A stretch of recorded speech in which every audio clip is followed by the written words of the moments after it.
This cop picks up right when Terrifier 2 ended, sees Art's body, calls for backup, but then the body comes to life and grabs him from behind. Victoria is seen eating somebody right in the cell after giving birth to the head. Yeah, the Clown Cafe girl and Chris Jericho were like the nurses on duty at this time, and she's the one to come into the room, and all you see is her being eaten.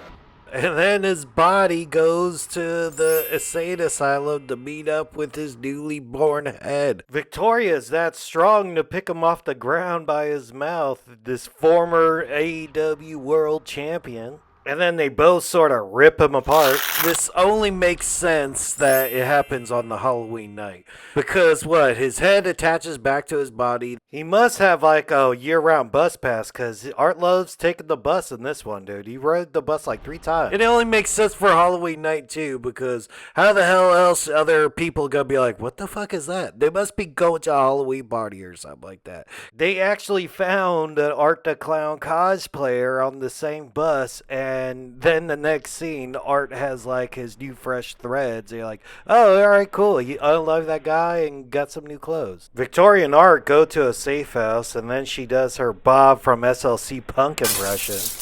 Yeah, Art and Victoria, they decide just like, all right, dude, let's just wait out 5 years. And they go to like sleep mode until Demolition Crew comes by one day and, you know, they're all full of cobwebs and such. And then they pop back to life. Victoria pops out of her tub, and Art pops out of his like cobweb state. Man, his friend got it way easier than he did because he had a box cutter on him, and let's just say he got peeled like a potato, but sort of like from the scalp down the middle. Art goes for a stroll, and it's Christmas time, I guess, when they woke up, and there's a bar. And these two girls are like the luckiest two females in this whole franchise, because they just bump into Art real quick, like leaving the bar, and they lived. They actually saw Art and lived to talk about it. But I guess Art was walking by and just went like, hey dude, what's going on inside this bar? And the Santa was being friendly and buying him drinks and everything. And I think he was probably like, oh, this guy's a circus performer, or maybe he's like special needs or something like that. So he's like, yeah, sure. And he like made friends with him a little bit. But Art gets up to a point, I guess this is why he doesn't make friends, you know. He pees on him. Then it's like, get the hell out of here. But then you go, man, he brings out a gun. You're like, why, dude? I did not like that Terrifier 1, but I guess it makes sense in this setting. He takes the Santa outfit, puts it on, and then he makes this, like, nitrogen extinguisher or something like that, freezes this dude, and then picks him apart with a hammer. Jonathan at the college has a roommate who has a really fine sort of true crime podcaster girlfriend who's very obnoxious. Like, oh man, I want you on my podcast. I think she's crazy. Sienna should be in jail. So as an audience, we hate her. And now you're like, well, yeah, Art's gonna deal with her. And I gotta say, this is the Allie's bedroom of this movie. The guy almost gets even worse. Like, he tries to walk, his leg falls off, and it's something to do with a bug. Like, you remember the first one where the girl got split in half? This time it happens to a guy with a chainsaw. He did some funny stuff too, like smelled the foot and thought it was gross and put sunglasses on the girl. But yeah, the blood angel as well was pretty neat.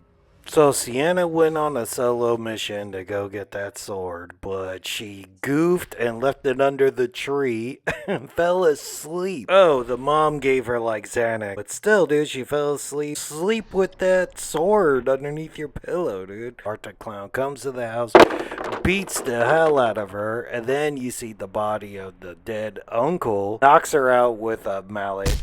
They come to... The mom is tied up, and then he gets all Game of Thrones on her with Victoria's there too as a spotter and puts a rat down her mouth, and you're like, oh dude, that was totally on Game of Thrones.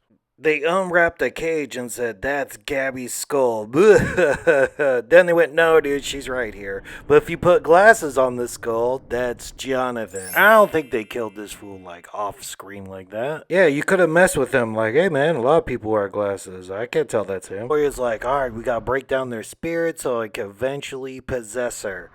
And they're still trying to break down her spirit, and they go, "Here, open this gift." And they just got overconfident, and the gift was the sword, and she was able to chop Victoria's head off, stab Art, but then a hole opened up in the ground and swallowed Gabrielle up, and she was unable to get her. It swallowed her up, and Art made his escape and got onto a bus. That's bold because it's not Halloween time. This is Christmas time. So, shit, I guess you gotta wait till part 4 to see what happens.